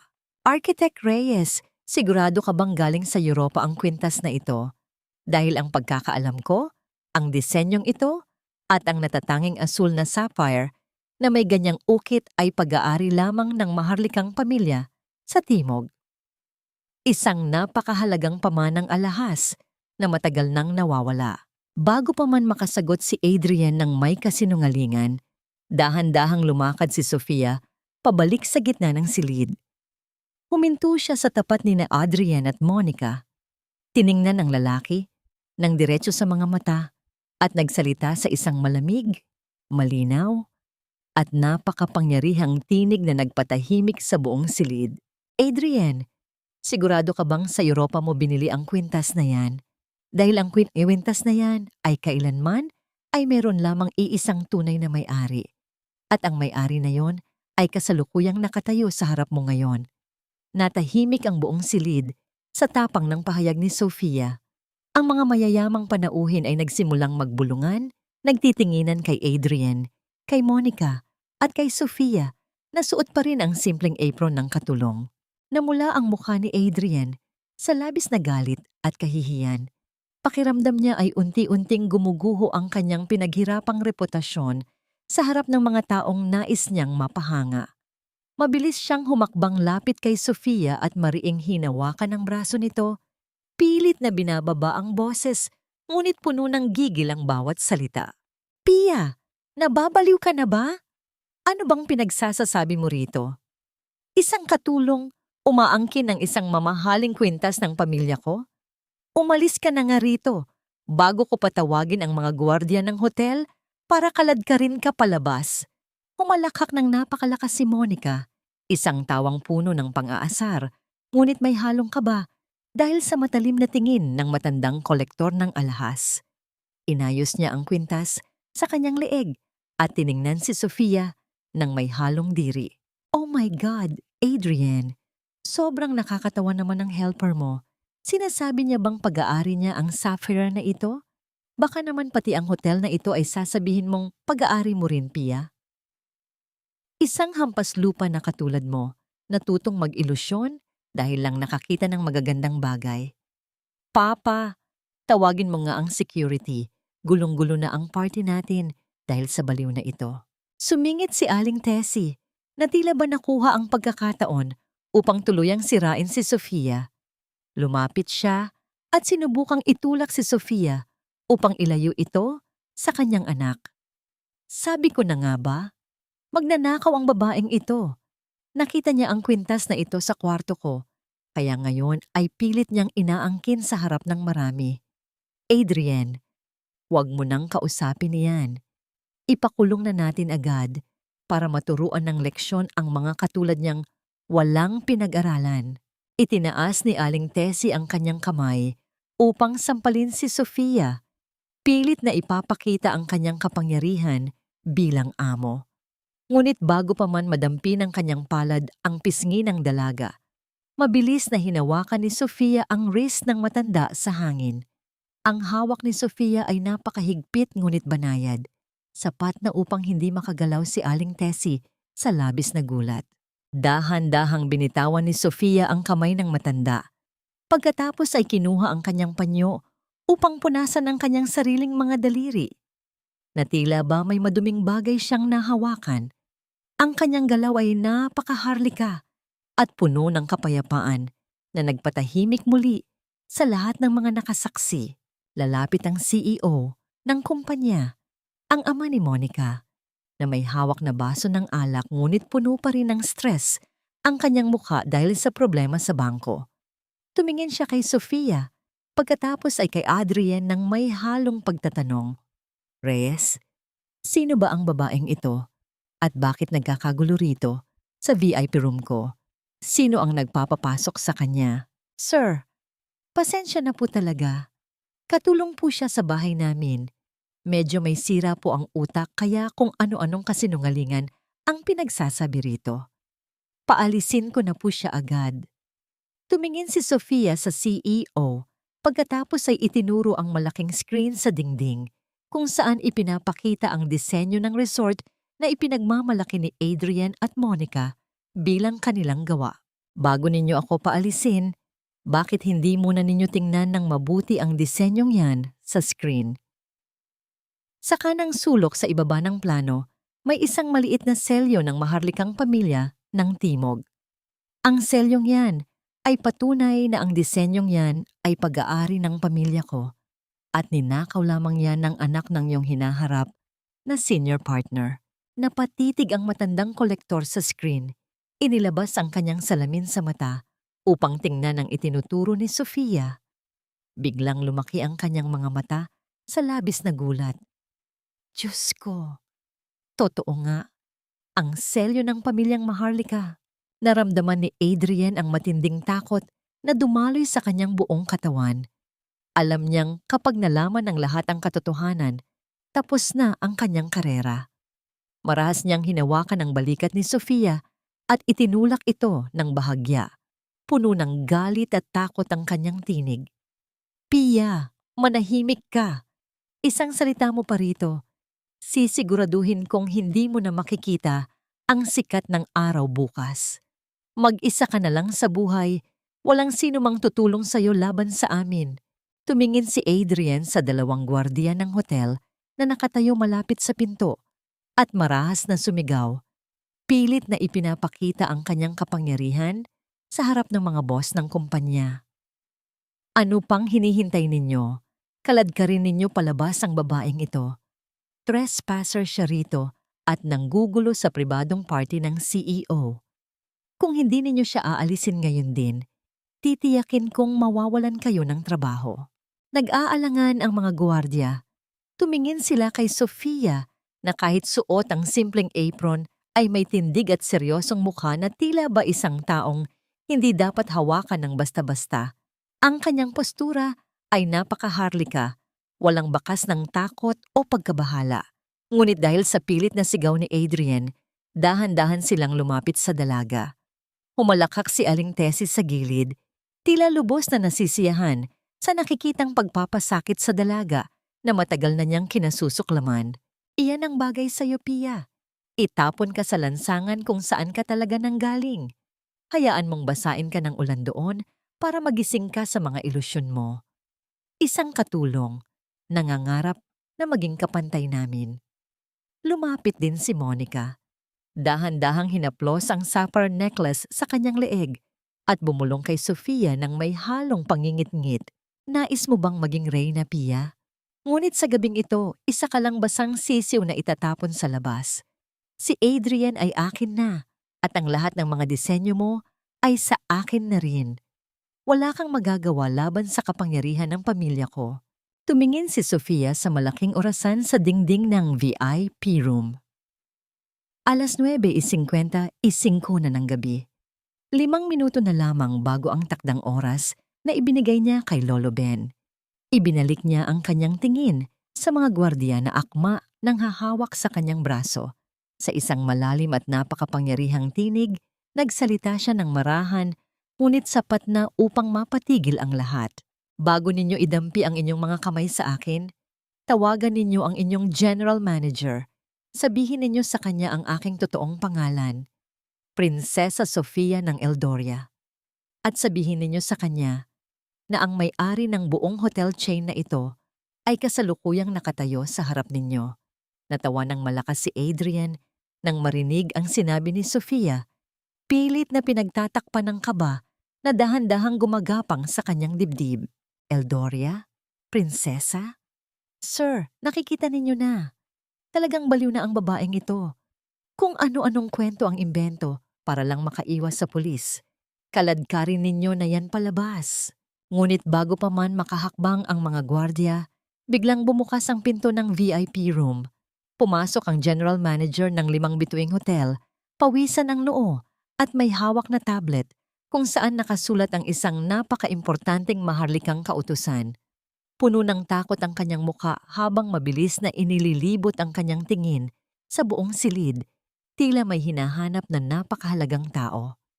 Nang makita niya si Sofia na nakatayo sa gitna ng silid, agad na binaliwala ng general manager, si Adrian, si Monica, at maging ang CEO ng kumpanya. Mabilis siyang lumapit kay Sofia at yumuko ng napakababa, isang paggalang na ibinibigay lamang sa pinakamataas na pinuno ng bansa. Mahal na Prinsesa Sofia, patawad po. Patawad po sa aming matinding kapabayaan at kawalang galang ng aming mga tauhan sa inyo.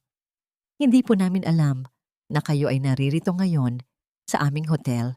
Nanigas si Adrian sa kanyang kinatatayuan.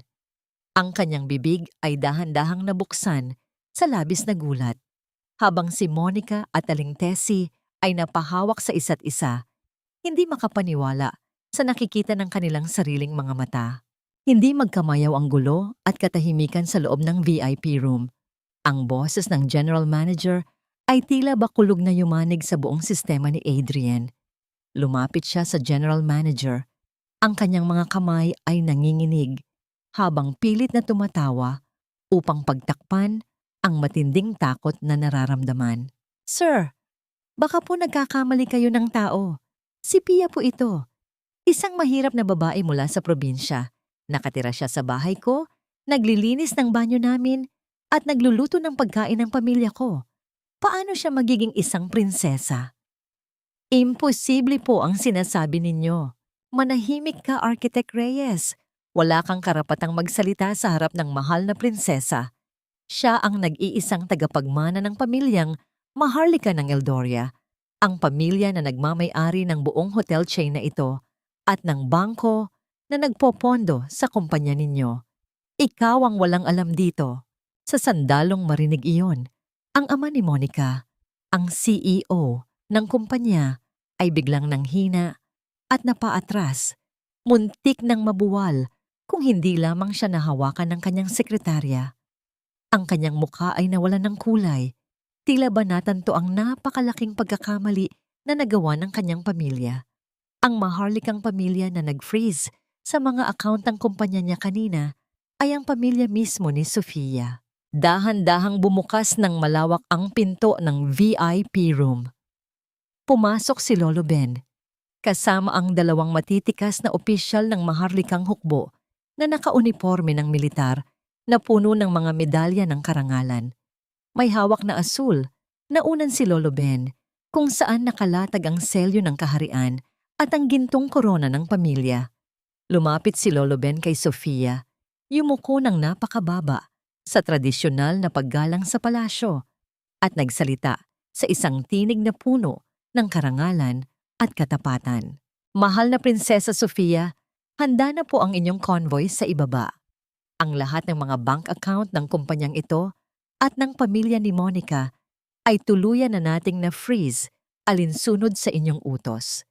At ang orihinal na disenyo ng resort na ninakaw ni Architect Reyes ay naipatala na sa ilalim ng inyong pangalan sa Intellectual Property Office. Ang lahat ng kanilang kasinungalingan ay tapos na po. Tumingin si Sofia kay Adrian na ngayon ay nakatayo ng nanginginig. Pawisan ang buong muka at hindi makapagsalita sa labis na takot at pagsisisi.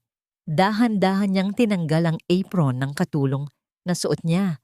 Maayos itong tinalian at inilagay sa ibabaw ng lamesa sa tapat mismo ng mukha ni Adrian. Kasabay nito, inilagay din niya ang 500 pisong papel na itinapon sa kanya ni Monica kanina.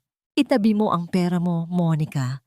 Tiyak na mas kailangan mo yan ngayon kaysa sa akin dahil simula sa gabing ito, wala na kayong kumpanya na pagmamay-ari. At ikaw, Adrian, hindi ba sinabi mo na nakakayang makasama ako dahil isa lang akong katulong sa bahay ninyo? Na ang dumi-dumi ng mga kamay ko para hawakan ka.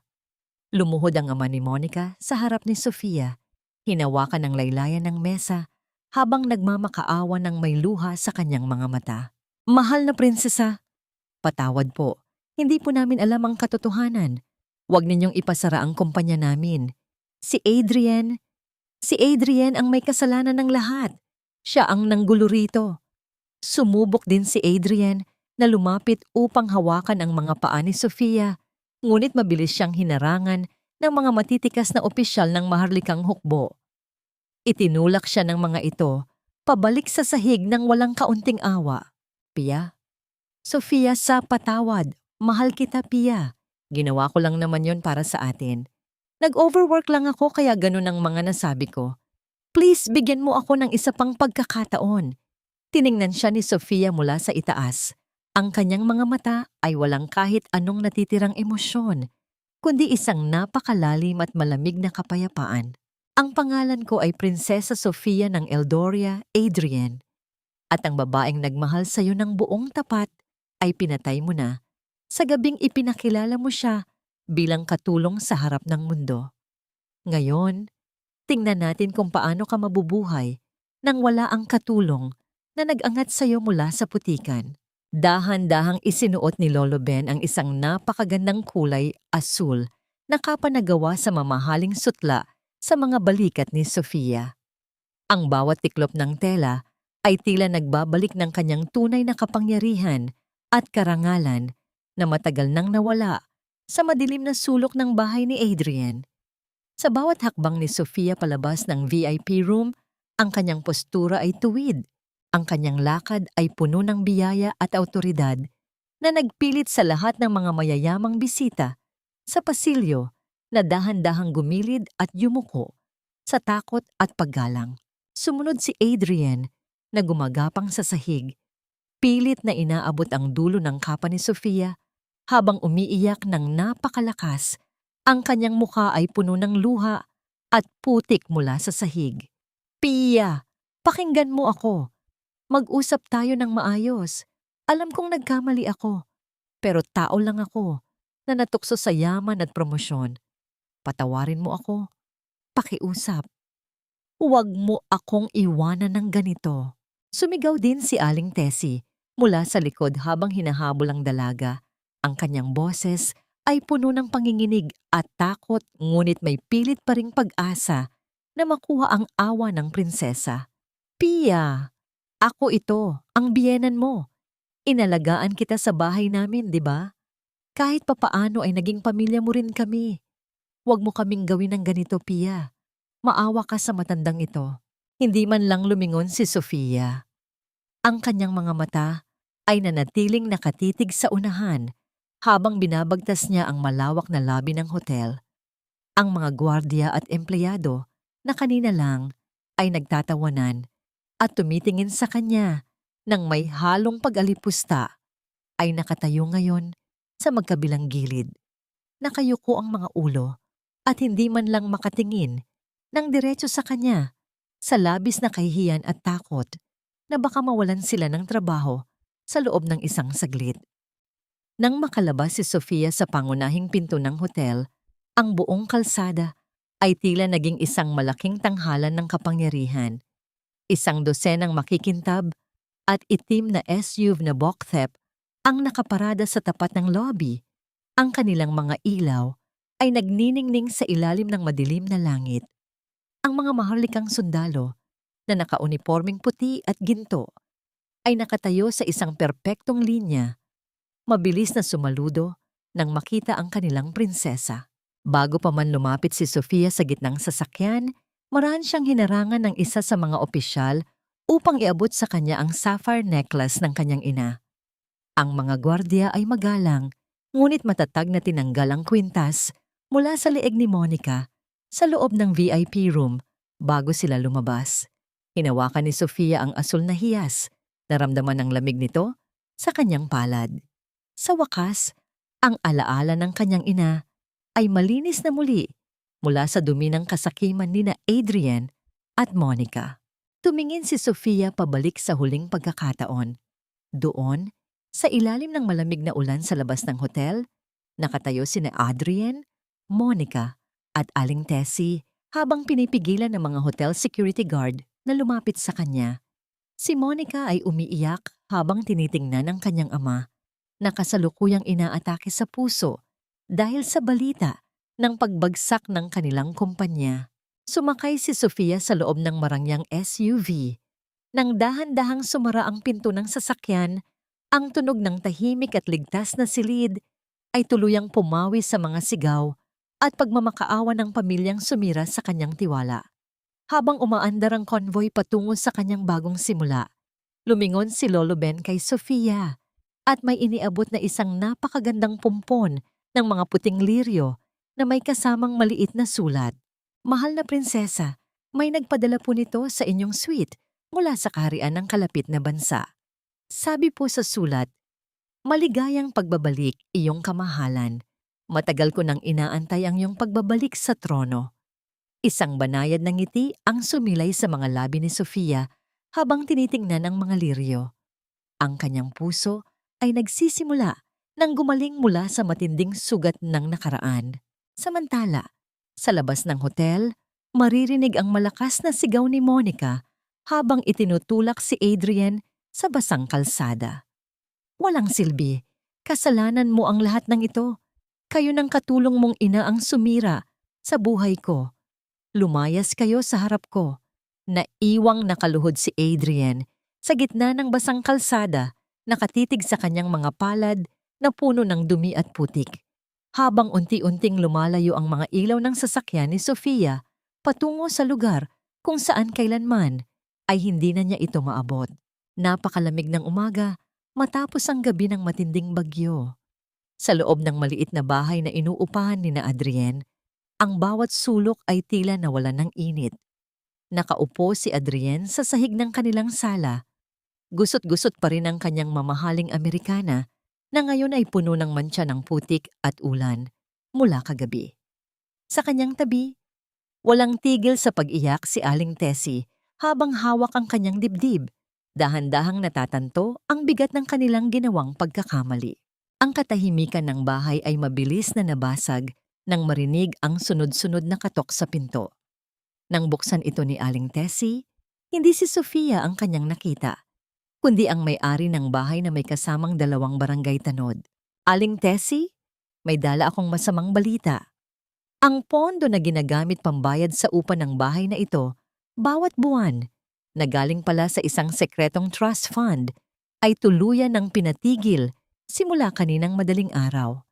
Dahil wala kayong pambayad para sa darating na buwan, binibigyan ko kayo ng 24 na oras para ipack ang inyong mga gamit at umalis dito. Ano? May-ari, pakiusap naman. Magbabayad kami. Bigyan mo lang kami ng ilang araw. Ang anak ko ay isang sikat na arkitekto. Sikat na arkitekto? Aling Tessie, huwag na kayong magpalusot. Balita na sa buong social media ang nangyari sa party kagabi. Tanggal na sa trabaho ang anak ninyo at balitang kakasuhan pa ng kumpanya dahil sa pagnanakaw ng disenyo. Umalis na kayo bago ko patawagin ang mga pulis para ilabas ang mga gamit ninyo. Napasandal si Aling Tessie sa pader. Dahan-dahang napaupo sa sahig habang umiiyak ng walang tigil. Sa unang pagkakataon, nakita niya ang kawalan ng saysay ng kanyang pagiging mapagmataas. Ang katulong na palagi niyang minamaliit at inaapi ay siya palang nagbabayad ng kanilang bubong at pagkain sa loob ng 3 taon. Samantala, sa isang marangyang penthouse suite, sa isang tanyag na hotel sa Bonifacio Global City, nakatayo si Sofia sa tabi ng malawak na bintana na nakaharap sa sumisikat na araw. Suot niya ang isang napakasimpleng puting kasuotan na gawa sa mamahaling linen, walang bakas ng galit o puot sa kanyang mukha. Para sa kanya, ang nakaraan ay isa na lamang malayong panaginip na dahan-dahang naglalaho. Pumasok si Lolo Ben sa silid. May hawak na tablet na naglalaman ng mga ulat tungkol sa kumpanya ni na Monica. Mahal na prinsesa, ang kaso laban kay Adrian Reyes para sa plagiarism at fraud ay opisyal nang naisampa ng kumpanya ni Monica upang isalba ang kanilang sariling pangalan. Ngunit dahil sa tindi ng kanilang utang sa ating bangko, tuluyan na nating binili ang 70% ng kanilang mga bahagi. Kayo na po ang may-ari ng kumpanya ngayon. Hayaan mo sila, Lolo Ben. Ang hustisya ay gumagawa ng sarili nitong daan. Wala na akong pakialam sa kung ano ang mangyayari kay Adrian o kay Monica. Ang mahalaga ngayon ay ang makatulong tayo sa mga nangangailangan. Gusto kong gamitin ang pondong iyon upang magpatayo ng mga libreng pabahay para sa mga pamilyang walang matirhan dito sa Maynila. Napakabuti ng inyong puso, mahal na prinsesa. At may isa pa pong balita. Si Prinsipe Ethan ng kalapit na kaharian ay humihiling ng isang opisyal na pagpupulong sa inyo bukas. Nais niya pong makipagtulungan sa inyong bagong proyekto para sa pabahay. Siya rin po ang nagpadala ng mga puting liryo kagabi.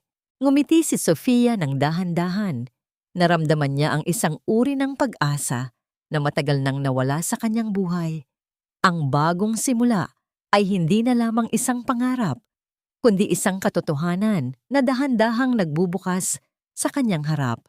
Ngunit sa labas ng gusali ng penthouse, sa gitna ng init ng sikat ng araw, nakatayo si Adrian malapit sa gate ng hotel. Puno ng dumi ang kanyang mukha, pilit na nakikipag-argumento sa mga gwardya upang papasukin siya.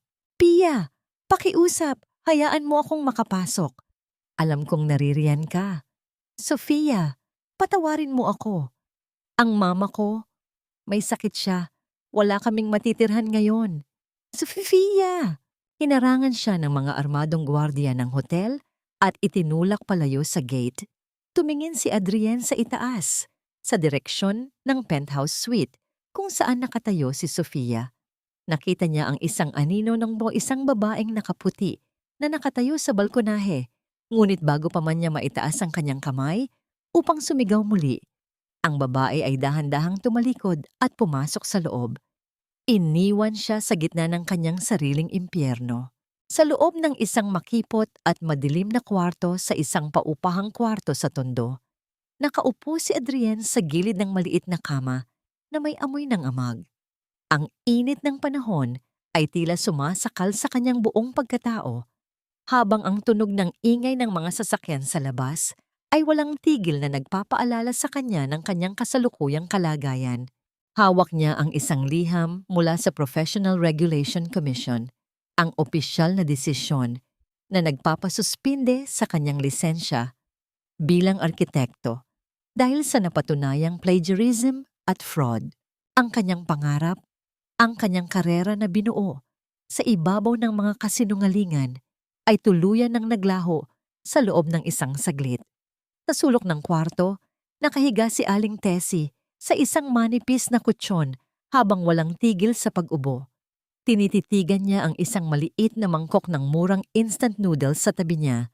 Ang mga luha ng matinding pagsisisi ay dahan-dahang gumugulong sa kanyang kulubot na pisngi. Adrienne! Anak, patawarin mo ako. Kung sana ay hindi ko trinato si Pia na parang katulong.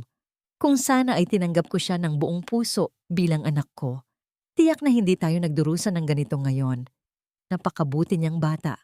Ngunit binaliwala natin ang kanyang kabaitan. Huli na ang lahat, Ma. Wala na si Pia. At ang babaeng nakita natin kagabi, hindi siya si Pia. Siya si Prinsesa Sofia. Isang tao na kailanman ay hindi natin dapat naabot.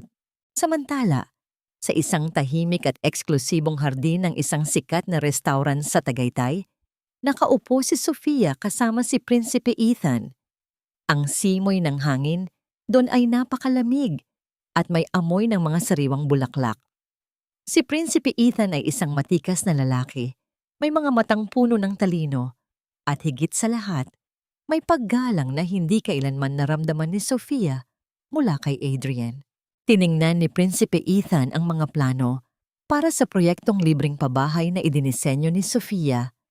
Ang kanyang mukha ay napuno ng labis na paghanga habang dahan-dahang tumatango. Mahal na Prinsesa Sofia, ang disenyong ito ay hindi lamang isang simpleng gusali.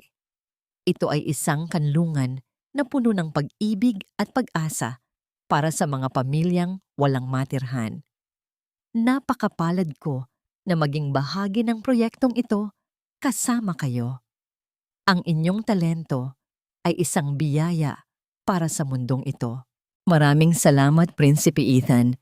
Nais ko lamang gamitin ang aking kakayahan upang magdala ng kaunting liwanag sa buhay ng mga tao na nakaranas ng matinding dilim. Napansin ni Prinsipe Ethan ang isang maliit na tuyong sugat sa likod ng palad ni Sofia, isang marka ng kanyang mga nakaraang gawaing bahay noong kasama pa niya si Adrienne. Dahan-dahang kinuha ng prinsipe ang isang maliit na lalagyan ng herbal cream mula sa kanyang bulsa, binuksan ito at marahang kumuha ng kaunting cream gamit ang kanyang daliri. Kung pahihintulutan ninyo ako, mahal na prinsesa, ang mga kamay na nagtayo ng pag-asa para sa marami ay hindi dapat nagtataglay ng anumang sugat. Hayaan ninyo akong tulungan kayong magpahid nito. Naramdaman ni Sofia ang isang banayad na kiliti sa kanyang puso sa labis na pag-aalaga ng prinsipe. Sa unang pagkakataon, matapos ang 3 taon, naramdaman niya kung paano alagaan at tratuhing parang isang tunay na reyna. Tumango siya ng dahan-dahan, hinahayaan ng prinsipe na marahang haplusin ang kanyang kamay. Ngunit sa labas ng hardin, nakatayo si Monica malapit sa isang puno, habang may hawak na isang matalim na bato. Puno ng galit at inggit ang kanyang mga mata habang pinapanood ang dalawa. Balak niyang lumapit upang sugurin si Sofia, ngunit bago pa man siya makahakbang, 2 undercover na maharlikang gwardiya ang mabilis na humarang sa kanya at marahang hinawakan ang kanyang mga braso upang dalhin siya sa pulisya ng walang anumang ingay.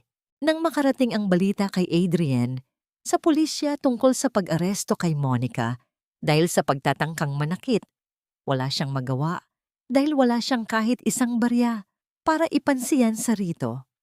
Sa loob ng kanyang bulsa, nakuha niya ang isang lumang larawan nila ni Pia noong unang taon ng kanilang relasyon. Isang larawan kung saan kapwa sila masaya sa ilalim ng ulan.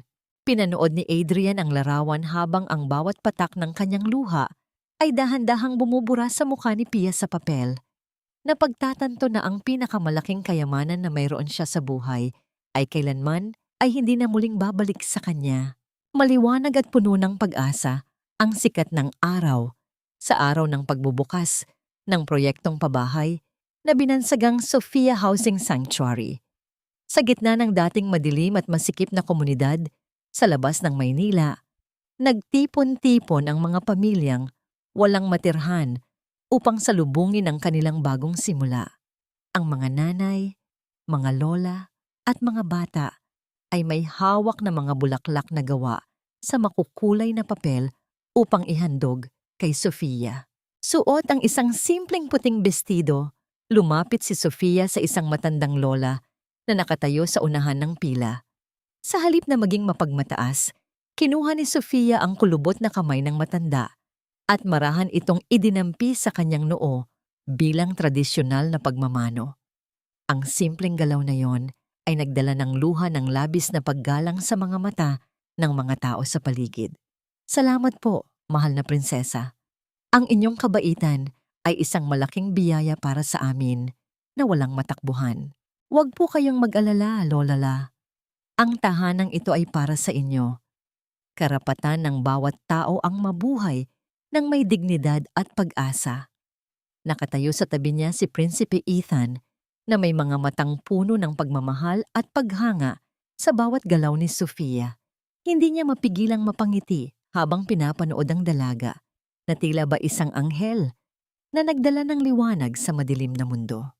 Sa hindi kalayuan, sa labas ng bakod ng construction site, nakatayo si Adrian habang suot ang isang lumang tsinelas at may bitbit na mabigat na sako ng semento.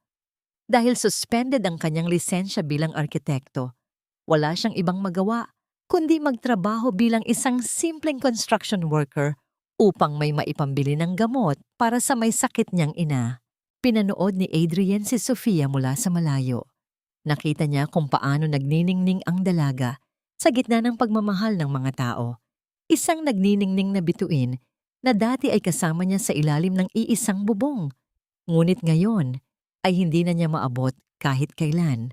Nang matapos ang seremonya, habang naglalakad si Sofia patungo sa kanyang sasakyan, dahan-dahang lumapit si Adrian sa gilid ng bakod.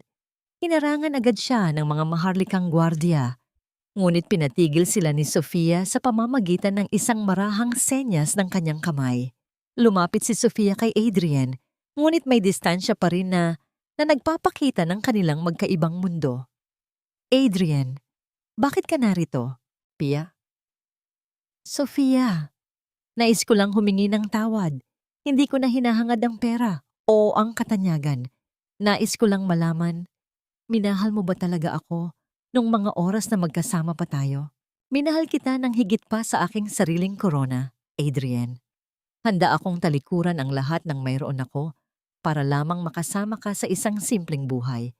Ngunit masyado mong minahal ang iyong sarili at ang iyong ambisyon upang makita ang aking halaga. Pinapatawad na kita, Adrian. Hindi dahil karapat-dapat ka sa aking patawad, kundi dahil nais kong palayain ang aking puso mula sa lahat ng sakit ng nakaraan. Napaiyak si Adrian nang marinig ang mga salitang iyon.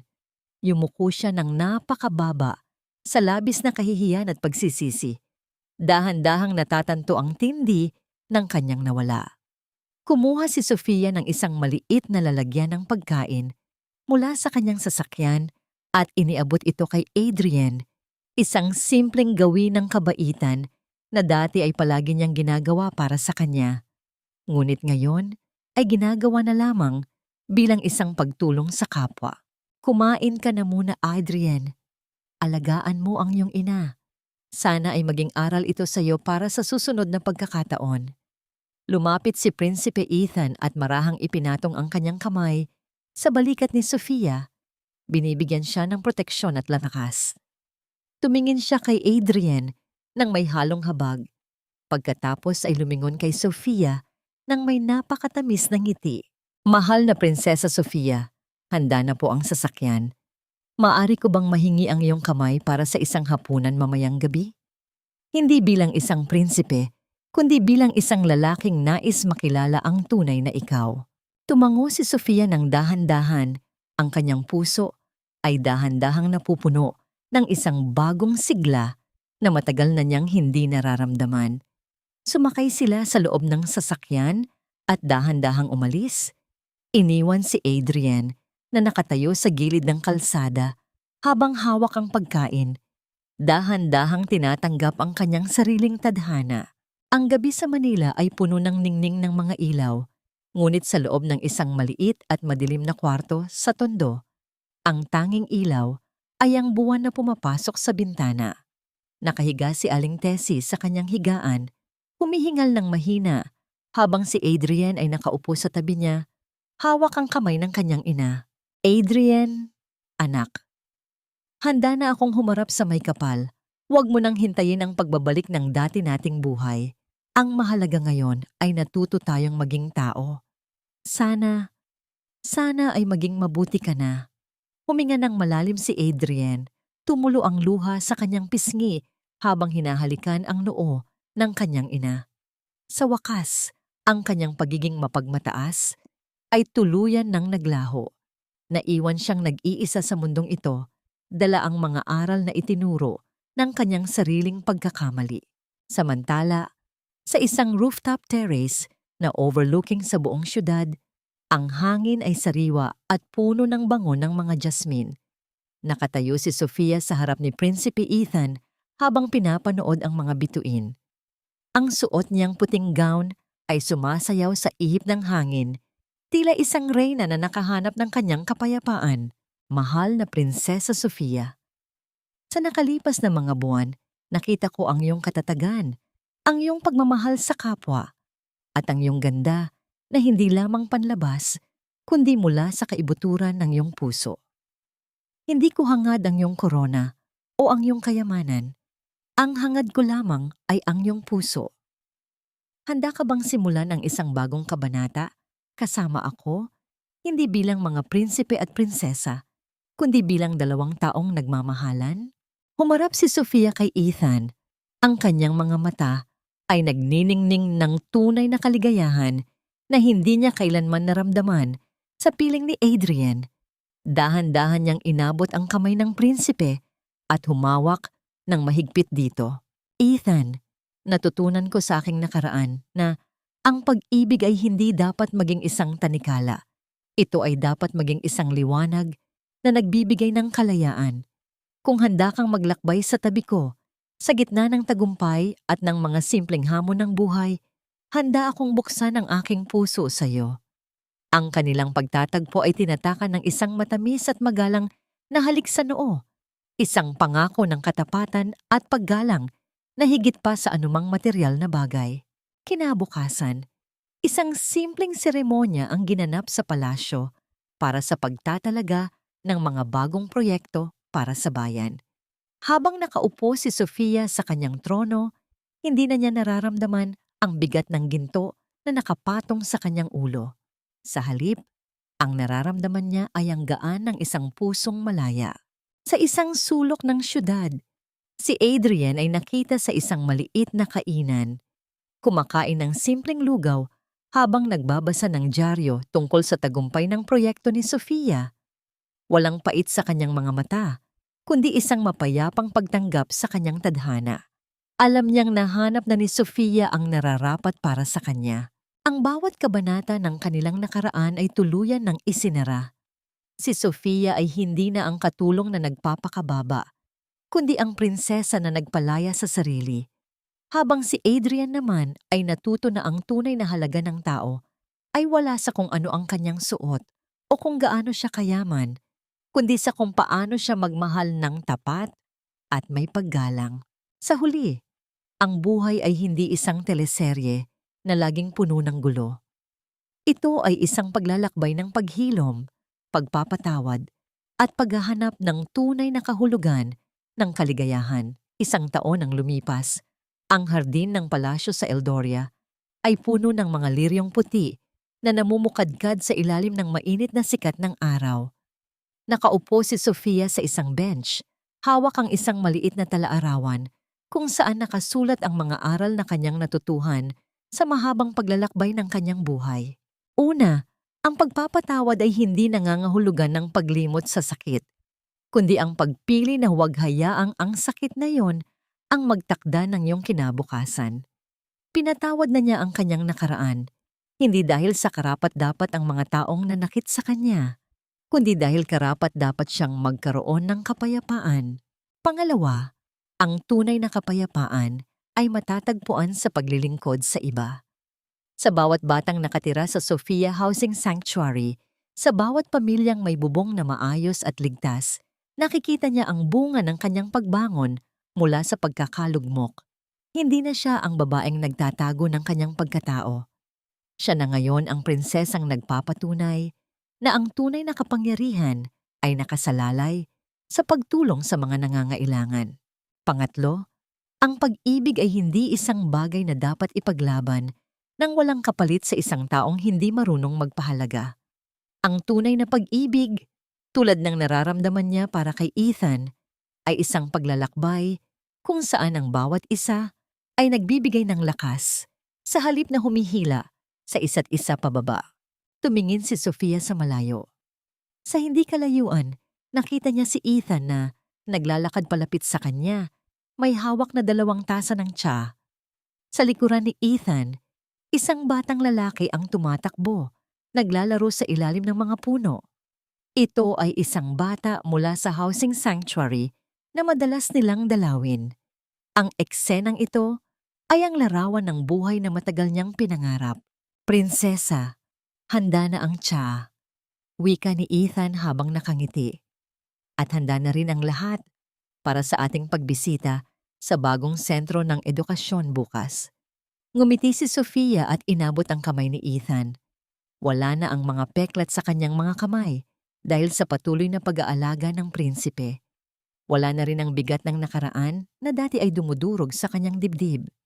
Ang natitira na lamang ay ang isang babaeng nagwagi, hindi dahil sa yaman o katungkulan, kundi dahil sa katapatan sa sarili. Sa kabilang banda ng mundo, sa isang maliit na baryo, nakita si Adrian na naglalakad pa uwi mula sa trabaho. Hindi na siya ang lalaking laging nakatingin sa salamin upang ayusin ang kanyang buhok. Siya ay payak, tahimik, at masipag. Tuwing makikita niya ang balita tungkol sa mga proyekto ni Sofia, hindi na niya nararamdaman ang pait. Sa halip, isang maliit na ngiti ang sumisilay sa kanyang mga labi. Alam niyang sa paraang ito, nakabawi siya ng kaunti sa kanyang mga pagkakamali. Ang kwentong ito ay hindi lamang tungkol sa isang prinsesa na nawala at bumalik. Ito ay tungkol sa isang babaeng natutong tumayo sa sarili niyang mga paa, naglakbay sa gitna ng unos, at natuklasan na ang pinakamahalagang korona na maaari mong isuot ay ang iyong sariling pagkatao na buo, malaya, at puno ng pagmamahal. Ang pag-ibig ay hindi natatapos sa isang happily ever after na parang sa mga libro. Ito ay nagsisimula sa araw-araw na pagpili na maging mabuti, magpatawad, at mamuhay ng may dangal. Ang kirot ng nakaraan ay nagsilbing aral. Ang pag-ibig ni Ethan ay nagsilbing sandigan. At ang kanyang sariling tapang ay ang naging daan upang marating niya ang tugatog ng tunay na kaligayahan. Si Sofia ay hindi na naghahanap ng pagkilala mula sa ibang tao. Siya ay buo. Siya ay malaya. At higit sa lahat, siya ay tunay na minamahal.